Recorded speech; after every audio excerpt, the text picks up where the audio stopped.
Alors, on va manipuler l'image ici, donc avec la flèche noire, vous allez avec la flèche de gauche, dois-je dire, puisque dans certaines versions d'InDesign, elle n'est pas noire. Avec la flèche de gauche, quand vous avez la palette des outils en 2 colonnes, vous allez cliquer sur l'image pour la sélectionner, donc pas double-cliquer, mais cliquer simplement. Et vous allez maintenant prendre l'outil de transformation manuelle et redimensionner à la fois le bloc et son contenu. Donc, vous prenez donc d'abord, évidemment, l'outil de transformation manuelle, puis une poignée du coin. Vous bougez en enfonçant la touche Shift, la touche majuscule. Vous lâchez le bouton de la souris, puis la touche Shift. Et voilà, vous avez réussi à redimensionner donc les deux en même temps. Le conteneur, le bloc et son contenu. Parfait.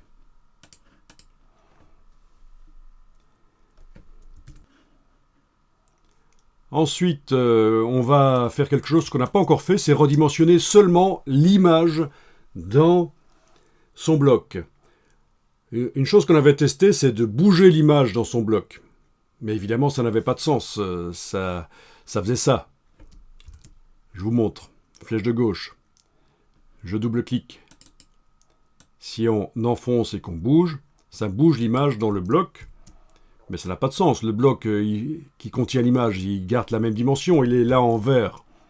Il garde la même dimension et c'est juste l'image qui, elle aussi, garde la même dimension, mais elle est à un endroit différent. Aucun intérêt. Je fais CTRL-Z plusieurs fois. Voilà. Si vous êtes allé trop loin dans le CTRL-Z, vous savez que vous pouvez faire CTRL majuscule Z pour rétablir. Voilà. Ce qui correspond bien sûr à édition annulée, CTRL-Z, commande Z sur le Mac bien sûr, édition rétablir, CTRL majuscule Z, commande majuscule Z sur le Mac.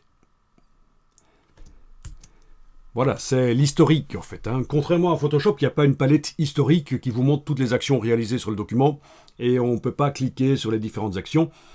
Mais il y a réellement un historique et il n'y a pas de limite. Mais malgré tout, voilà.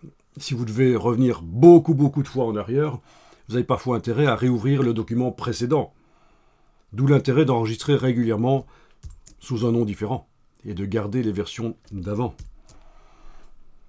C'est ce que je vous ai dit. Il vaut mieux régulièrement, quand même, en production, enregistrer le document sous un nouveau nom pour une question informatique, parce que la structure XML peut devenir corrompue, mais aussi au cas où vous faites des erreurs créatives, pour pouvoir récupérer facilement une grosse erreur qui vous demanderait 36 CTRL-Z, voire même plus. Bien. Alors, donc, on va redimensionner le contenu du bloc, mais le bloc va garder la même dimension. Donc on va faire une certaine sorte de recadrage. Je vous rappelle, ne le faites pas, qu'on avait déjà testé le recadrage hier.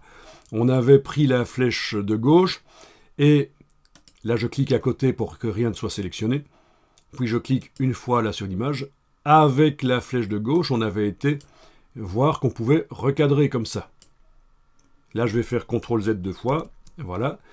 C'est juste un petit rappel qu'on avait déjà un peu testé le recadrage. Mais ici, un recadrage différent. Le bloc va garder la même dimension, c'est l'image à l'intérieur qui va se redimensionner. Et vous allez voir, c'est tout simple, allez-y, vous allez double-cliquer sur l'image. Donc, en principe, les bords deviennent d'une couleur différente, qui indique qu'on est au niveau du contenu. Vous allez prendre l'outil de transformation manuelle.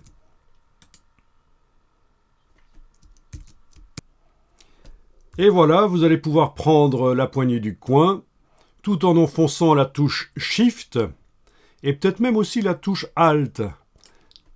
Donc vous avez un redimensionnement de l'image centré, avec Shift et Alt quand vous prenez la poignée du coin. Voilà ce qui se passe.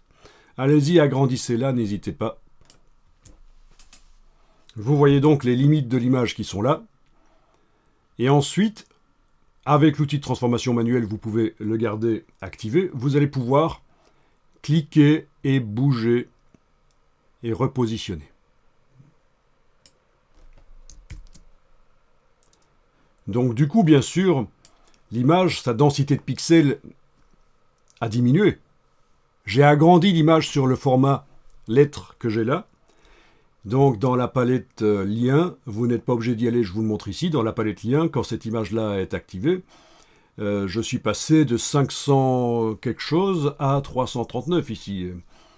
Donc ça reste tout à fait valable, mais logiquement, c'est la résolution de l'image dans InDesign, la résolution effective diminue.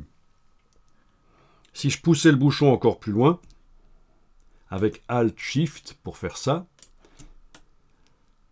voilà, en supposant qu'il n'y a que la tête du cheval qui m'intéresse dans cette photo,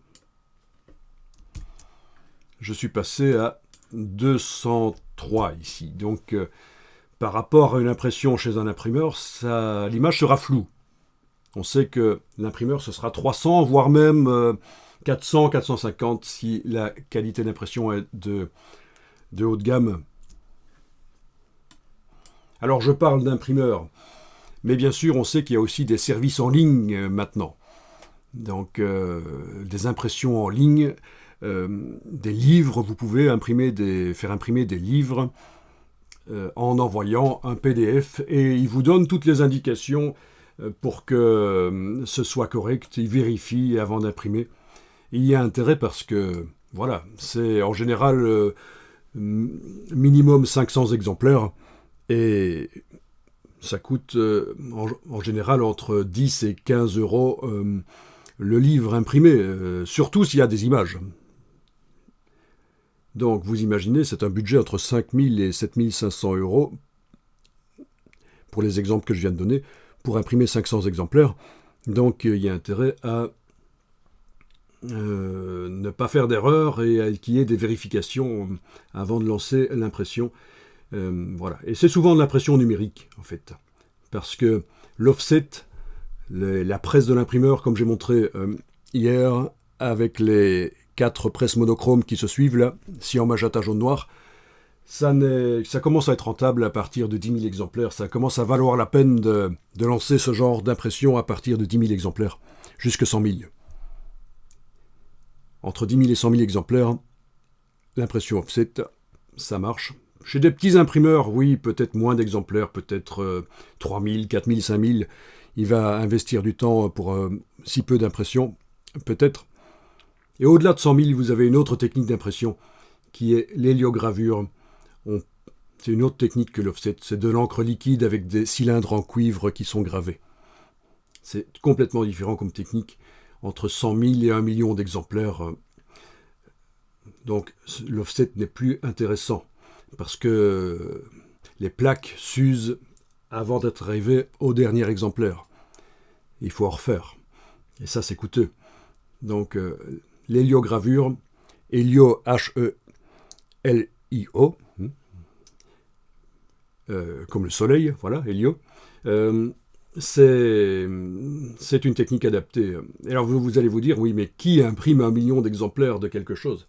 Mais tout simplement les grandes chaînes de magasins qui font des catalogues, les toutes boîtes, ce que vous recevez dans votre boîte aux lettres. Bien, ici je vais avec Alt-Shift rediminuer, voilà. Bien. Alors c'est très créatif en fait, le cadrage, ça a de l'importance, ça demande de la sensibilité. Ici je suis à 250 finalement, c'est relativement acceptable pour une impression qui devrait normalement être à 300. Il ne faut pas être trop à cheval, c'est le cas de le dire, sur les principes ici. Si une image est un peu floue, c'est pas un grand drame.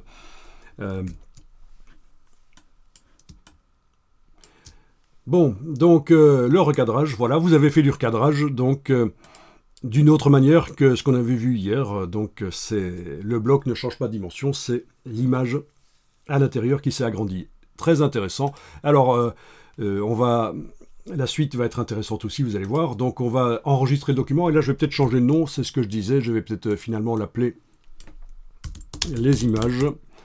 01, donc travail des images, je vais plutôt dire ça, travail des images, voilà, c'est ce qu'on est en train de voir, le travail des images, et c'est la version 1 du travail des images.